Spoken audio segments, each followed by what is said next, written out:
来看到，这是咱台湾观光协会，是台湾历史上久的观光推广单位。今年成立满63周年，协会会长叶国南也有几位为这个各地来的观光产业代表，做伙办一个新课发表会，刷来会用创新也有新科技的概念，把咱台湾的观光行销到全世界。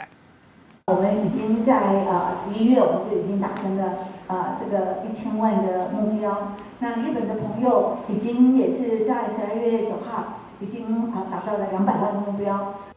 台湾观光协会会长叶菊兰在成立满63周年这天宣布好消息，今年来台湾的观光客已经超过1000万人次啊，比去年提早要1个月。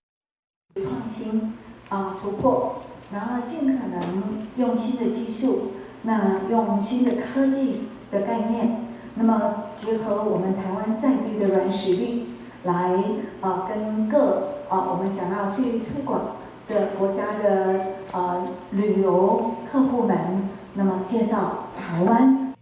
那发展地方的特色，叶菊兰强调，已经办真侪年的台湾料理展览，甲台北国际旅展已经甲台湾的旅游品牌做起来啊。未来会加入创新的概念，继续甲台湾的观光行销到全世界。来，台湾赞不赞？